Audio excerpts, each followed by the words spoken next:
Seperti kata sebuah lagu terkenal, ini adalah waktu yang paling indah sepanjang tahun. Semua orang meninggalkan rumah mereka untuk mengunjungi keluarga, dan kamu adalah salah satunya. Kamu melihat sekeliling rumahmu untuk terakhir kalinya sebelum keluar, mengunci pintu dan pergi.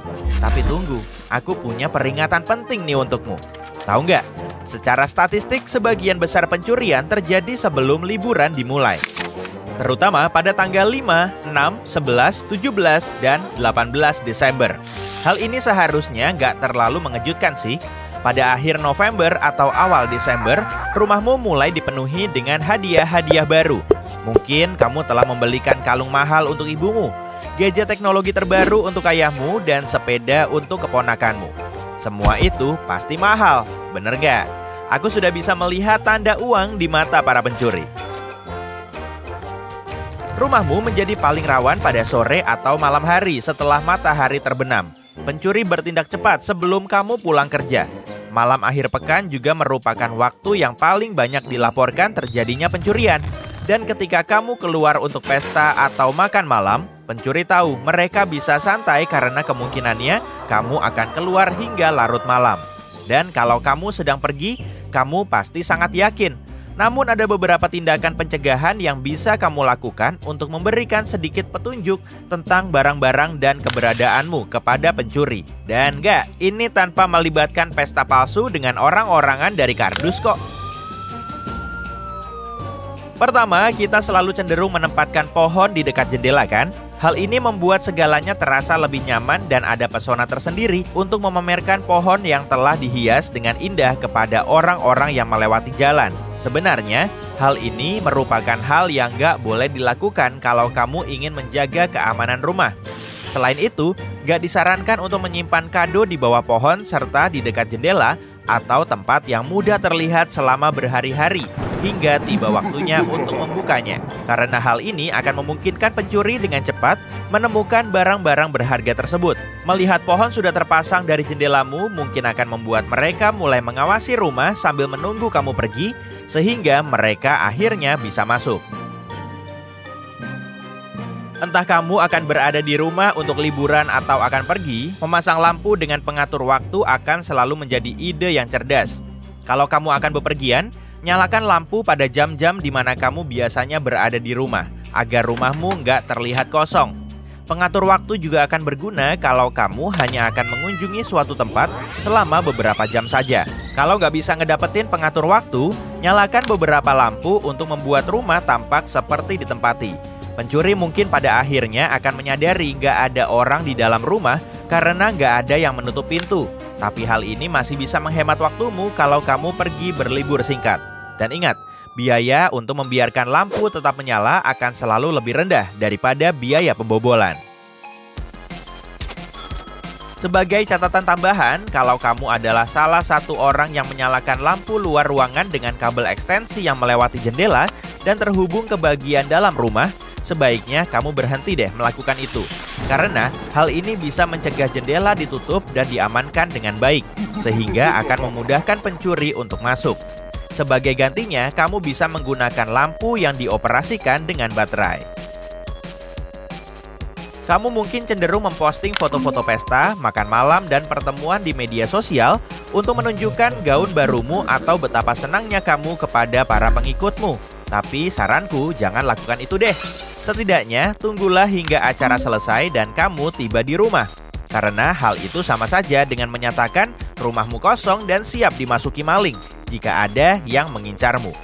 Semakin kamu offline, semakin aman kamu dan rumahmu. Bahkan kalau akun media sosialmu diatur untuk berbagi lokasi, status, dan sebagainya secara privat, ini mungkin masih akan menimbulkan masalah karena bagaimana kalau pencuri itu juga seorang peretas.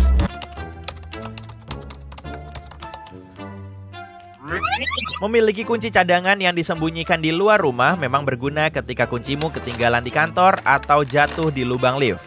Namun, hal tersebut hanya akan mempermudah pekerjaan pencuri.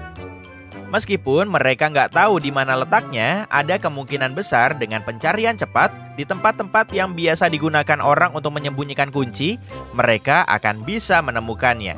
Yang bisa kamu lakukan adalah menitipkannya kepada tetangga atau teman yang dipercaya untuk disimpan sampai kamu kembali dan meminta mereka untuk memeriksa rumahmu dari waktu ke waktu, atau lebih baik lagi, setiap hari. Dan kalau kamu bisa meminta tetangga atau temanmu untuk mengambil paket saat kamu pergi, itu akan menambah lapisan perlindungan untuk rumahmu. Beberapa pesanan online atau surat mungkin nggak sampai tepat waktu, terutama selama liburan ketika perusahaan pengiriman menjadi sangat sibuk.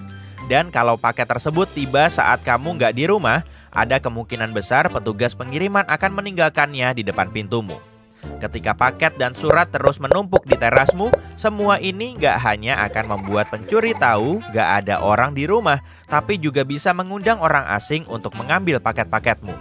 Untuk menghindarinya, kamu bisa melacaknya dan memberi tahu tetanggamu kapan paket tersebut akan tiba. Ngomong-ngomong, hal yang sama juga berlaku untuk pengiriman terjadwal seperti koran, majalah, atau tagihan. Sebelum kamu meninggalkan rumah, potretlah barang-barang berhargamu seperti perhiasan, karya seni, dan perangkat elektronik, serta catat model dan nomor serinya. Hal ini nggak akan membantu mencegah pencuri masuk ke dalam rumah sih, tapi akan sangat berguna kalau mereka benar-benar masuk dan mencuri. Dengan cara ini, kamu akan tahu apa yang hilang dari koleksimu dan bisa menunjukkan foto-foto tersebut kepada polisi, yang nantinya akan memudahkan mereka untuk menemukan barang yang dicuri. Pencuri seringkali melihat-lihat untuk mencari tangga, peralatan berkebun, atau alat penyimpanan yang bisa membantu mereka mendobrak pintu atau jendela untuk masuk ke dalam rumah. Itulah sebabnya kamu harus mengunci barang-barang seperti ini dengan aman di dalam gudang atau garasi. Kalau kamu melakukan itu, akan lebih sulit bagi pencuri untuk menemukan cara untuk memecahkan barang atau memanjat jendela. Dan ketika mereka melakukannya, seseorang bisa melihat aktivitas mereka yang mencurigakan dan membuat mereka melarikan diri tanpa menyelesaikan kejahatannya.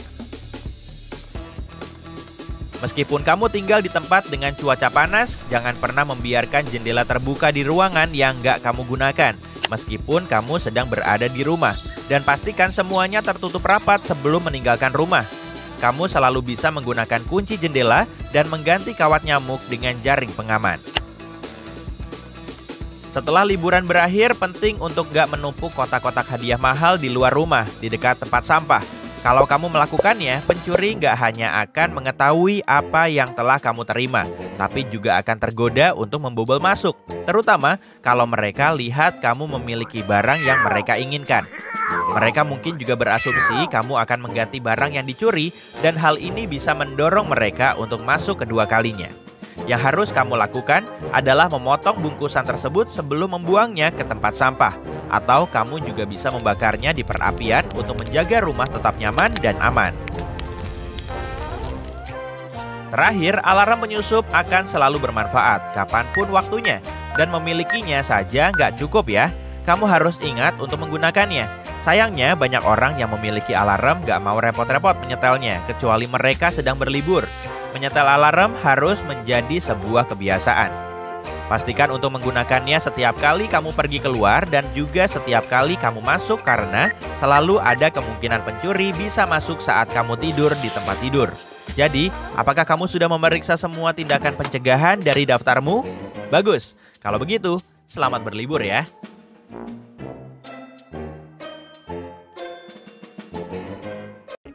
Kamu mungkin pernah dengar pas ada pencuri yang mau nentuin rumah targetnya. Mereka mulai dengan mengamati rumah itu. Artinya, mereka mengawasi pemiliknya, mencari tahu informasi rutinitasnya, dan menentukan waktu terbaik untuk memasuki rumah itu.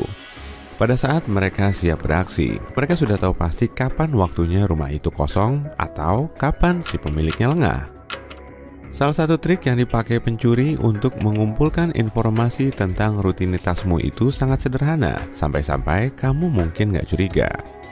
Tapi kalau kamu mendengar bunyi berderak pelan di bawah sol sepatumu, berhentilah dan cek ada apa di sana. Kemungkinan besar kamu akan melihat biskuit remuk. Kalau benar, kamu wajib curiga ada yang nggak beres. Masalahnya, ini adalah alat penjahat yang lumayan efektif untuk mengetahui apa kamu sudah pergi atau kapan tepatnya kamu pulang pada malam hari. Biskuit adalah objek yang tidak mencurigakan. dan orang biasanya nggak terlalu memikirkannya meski mereka menyadari keberadaannya. Kamu tiba di rumah, menginjak biskuit, membuatnya hancur, dan secara otomatis mengungkapkan rahasiamu kepada si pencuri. Mereka tahu 100% di rumahmu ada orang atau tidak dan bisa mengetahui jadwalmu. Bahkan bisa lebih bahaya lagi kalau kamu lama nggak di rumah. Biskuit di bawah keset tetap utuh dan si penjahat tahu rumahmu sasaran empuk untuk dibobol. Jadi, kalau kamu nemu camilan di bawah keset, ingat, itu adalah pertanda buruk. Ada yang mengincar rumahmu dan mengawasinya. Segeralah lapor polisi atau ambil langkah keamanan. Taktik biskuit tadi cuma salah satu dari banyak trik yang dipakai pencuri. Satu lagi hal yang bisa menjadi pertanda dirimu sedang diawasi adalah kerikil putih yang ditinggalkan di dekat rumah atau di jalan masuk mobil. Artinya, ada penjahat yang sudah mengunjungi rumahmu dan menandainya sebagai layak dibobol. Alasan lain yang membuat si pencuri meninggalkan kerikil adalah untuk menunjukkan bahwa rumahmu kosong sepanjang siang. Nah, kalau kamu sedang berjalan di dekat rumah dan melihat USB di tepi jalan atau dinding, jangan bingung. Kemungkinan besar kamu menemukan dead drop.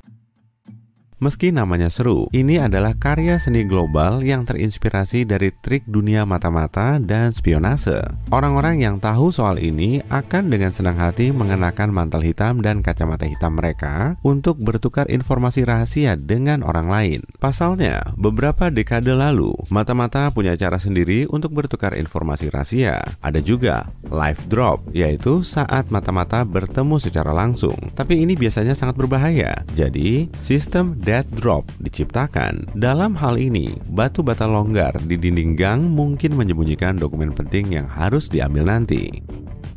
Saat ini, ada lebih dari 1.500 dead drop di seluruh dunia, dan akumulasi data di dalam USB ini mencapai 10 terabyte. Kamu bisa menemukan dead drop di benua manapun yang ada, kecuali Antartika. Mungkin karena di sana nggak banyak tembok ya. Jadi, kalau kamu nemu yang kayak gini, apa yang harus kamu lakukan? Pertama-tama, jangan mencolokkan USB tak bertuan ini ke komputermu. Kita nggak pernah tahu virus apa yang mengintai di sana yang bisa menghancurkan konten hard drive-mu. Risikonya tinggi, jadi sebaiknya jangan macam-macam deh. Kalau kamu 100% yakin mau mencoba, amankan dulu komputermu sebaik mungkin. Kedua, kamu nggak akan bisa menebak informasi apa yang menunggumu di USB itu. Siapapun bisa mengunduh video, foto, atau file teks, dan ini saja sudah menyebabkan banyak masalah. Omong-omong, apa kamu pernah dapat paket berisi USB? Mau apapun yang kamu lakukan, jangan colokkan USB itu. Kasus seperti ini makin sering terjadi di Australia. Polisi memperingatkan orang-orang bahwa peretas telah menemukan taktik baru. Mereka menaruh USB asing ke kotak surat. Tak heran kalau perangkat ini mengandung malware yang bisa merusak komputermu. Para peretas memanfaatkan rasa ingin tahu manusia dan pastinya berhasil. Orang-orang nggak bisa melawan keinginan untuk memeriksa isi hadiah misterius ini. Akibatnya, hampir setengah USB yang diterima lewat pos akhirnya dicolokkan. Setelah itu, orang-orang mulai mengalami masalah serius dengan laptop dan komputer mereka. Misalnya, media penipuan mulai menayangkan penawaran layanan, atau ada virus komputer yang merusak file dan program di dalam PC. Jadi, jangan sentuh USB gratis, oke? Kamu pulang dari mall, kantor, atau bandara dan pergi ke tempat parkir untuk masuk mobil. Kamu membuka pintu mobil dan memasukkan kuncinya ke kontak. Saat mau menyalakan kendaraanmu dan pergi, kamu melihat objek aneh di kaca depanmu. Wah, ada uang 100 ribuan di wipermu. Kamu pasti langsung membayangkan mau belanja apa pakai rezeki nomplok ini. Tapi masa iya ada orang yang nggak sengaja naruh uang di kaca depanmu dan melupakannya sama sekali? Hati-hati, ini sebenarnya hanya tipu muslihat. Karena begitu kamu keluar dari mobil untuk ngecek uang misterius itu, si pemilik uang tadi akan beraksi.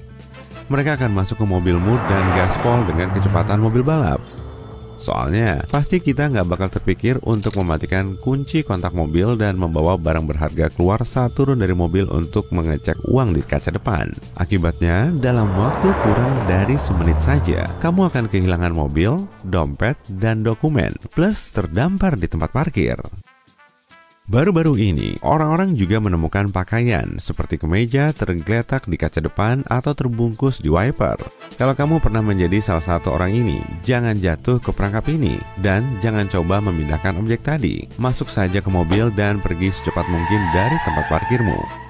Pakaian yang tampaknya salah tempat ini sebenarnya adalah alat tipuan baru yang dipakai perampok dan pencuri.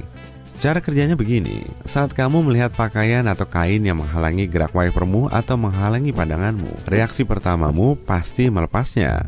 Tapi waktu kamu sibuk membuka dan mencoba memindahkannya, si penjahat punya banyak waktu untuk menyergapmu. Tempat paling umum untuk penipuan semacam ini adalah lapangan parkir. Tempat seperti ini biasanya sangat gelap dan sepi, yang artinya cuma ada sedikit saksi dan ada ruang gelap luas bagi si penjahat untuk menunggu. Kalau suatu hari nanti kamu pulang dan melihat grafiti atau tanda di pintu atau rumahmu, segera lapor polisi. Meski cuma kelihatan kayak prank anak-anak iseng atau coretan sederhana, sebaiknya kamu hati-hati daripada menyesal. Karena pencuri memakai tanda tertentu untuk memberitahu penjahat lain tentang rumahmu. Misalnya, ada tanda yang menyerupai angka Romawi 2, yang artinya pemilik rumah ini kaya. Jadi, tempat itu adalah target yang bagus. Di sisi lain, lingkaran yang digaris memberitahu pencuri lain bahwa tidak ada barang berharga yang bisa diambil dari rumah ini. Jadi pengen menandai rumahmu sendiri pakai tanda ini kan? Nah, persegi panjang horizontal yang dibagi menjadi 4 bagian berarti tempat ini punya anjing penjaga yang besar dan agresif. Segitiga yang dibagi 2 dengan garis vertikal memberitahu penjahat untuk membobol tempat ini cuma saat tengah malam. Sementara segitiga terbalik menandakan rumah atau apartemen ini kosong setelah makan malam. Dan tanda yang mirip gabungan A dan K membuat sesama pencuri tahu bahwa rumah itu selalu penuh orang. Tahu nggak? Ada loh perkumpulan pencuri yang suka mencuri hidangan penutup bernama masih lapar nih. Hehe, nggak kok, aku bercanda. Ada trik baru yang dipakai pencuri mobil, dan trik ini menggunakan koin. Mereka menyelipkannya ke celah antara pintu dan pegangan pintu. Saat seorang pemilik mobil mengira sudah mengunci pintunya dengan remote, kendaraan tersebut sebenarnya masih terbuka. Koin tadi menghalangi kunci di salah satu pintu. Begitu pemiliknya berjalan menjauh dari mobil, si pencuri sama sekali tidak kesulitan membuka pintu mobilnya dan pergi. Ada satu trik lagi. Begitu ada pertemuan besar, pesta besar, atau bahkan hari yang ramai di mall, pencuri mobil membuat pengumuman bahwa mobil tertentu yang mereka pilih pastinya sedang menghalangi kendaraan mereka. Jadi mereka tidak bisa pulang. Begitu pemiliknya datang untuk memindahkan mobil, sekelompok pencuri mulai beraksi. Mereka mengira, dan untuk alasan yang jelas, bahwa orang tersebut membawa kunci mobilnya. Kalau kamu pikir kunci rumahmu bisa menghentikan maling, coba pikir sekali lagi. 60% pencurian terjadi lewat pembobolan. Jadi, orang-orang jahat ini tahu pasti cara memasuki rumahmu meski semuanya tergembok. Sementara itu, 30% pembobolan rumah terjadi karena pintu atau jendela rumah tidak dikunci. 65% pencurian terjadi antara pukul 6 pagi dan 6 sore, yakni pada jam-jam kerja. Sebelum membobol masuk, maling berpengalaman menghabiskan berhari-hari bahkan berminggu-minggu mengintai targetnya. Mereka mempelajari jadwal dan rutinitas harianmu agar tahu persis kapan kamu pergi dan berapa lama. Mereka menemukan informasi ini dengan mengawasimu dari jauh atau menggunakan sejumlah trik rahasia. Salah satu trik yang paling populer dilakukan pencuri adalah mengikat seutas benang di gagang pintu depan dan mengaitkannya ke dinding atau kosen pintu. Benang ini sangat tipis sehingga mata kita takkan menyadarinya. Dengan mengecek benang, pencuri bisa mengetahui pola hidupmu. Mereka bisa tahu kapan kamu berangkat kerja, pergi ke gym, liburan akhir pekan, dan tentu saja kapan kamu kembali pulang. Dengan semua informasi ini, mereka bisa membuat rencana yang sempurna. Pencuri berpengalaman punya checklist untuk menandakan rumah yang mudah dibobol. Pertama, kamu tidak mengunci pintu atau jendela. Mengunci rumah sepertinya hal sepele yang pasti selalu kamu lakukan, tapi banyak orang tidak melakukannya. Mereka mungkin tertipu karena merasa aman punya pagar tinggi atau lingkungan yang tenang. Atau mungkin mereka berpikir, aku cuma mau ke warung sebentar. Memang apa yang bisa terjadi dalam 5 menit? Percaya atau tidak, 5 menit sudah lebih dari cukup bagi pencuri berpengalaman untuk masuk, mengambil barang berhargamu, dan kabur dari TKP. rumahmu kosong pada siang hari. Banyak orang mengira pencurian biasa terjadi pada malam hari, padahal kebanyakan orang ada di rumah pada waktu itu. Risiko si pencuri tertangkap pun makin besar. Jauh lebih aman jika mereka beraksi pada siang hari, ketika semua orang sedang di kantor atau sekolah. Kalau kamu sering mengunggah foto dan postingan di media sosial tentang barang mahal atau liburan mewah, jangan heran kalau suatu saat nanti beberapa barang berhargamu hilang dari rumah. Ada beberapa hal yang bisa kamu lakukan untuk membuat dirimu tidak diincar maling. Senjata terbaikmu adalah sistem keamanan dan pengawasan rumah. Jika si maling melihat alarm dan kamera, kemungkinan besar mereka akan mencoret rumahmu dari daftar target potensial. Anehnya, tanda "awas ada anjing galak" juga bisa mencegah pencurian. Lebih baik lagi kalau kamu punya anjing penjaga sungguhan. Pagar tinggi dan semak lebat yang menyediakan privasi bagi rumahmu malah bisa menjadi bumerang. Tetanggamu memang tidak bisa mengintip kegiatanmu di halaman belakang, tapi mereka juga tak akan sadar kalau ada warga yang tidak jujur mengundang diri mereka sendiri masuk ke rumahmu saat kamu tidak di rumah. Membuka area di sekitar rumahmu bisa menjadi salah satu pilihan agar tidak tampak terlalu terkurung. Apa kamu sering menaruh dompet dan kunci mobil di wadah dekat pintu depan? Yap, memang lebih mudah jika semua itu ada di sana saat kamu mau keluar. Tapi jika seorang pencuri membobol rumahmu pada malam hari, akan sangat mudah bagi mereka untuk mencuri barang berhargamu dan diam-diam pergi. Tempat terbaik untuk menaruh kunci mobil dan dompet pada malam hari adalah di dekat tempat tidurmu. Waspadalah, waspadalah.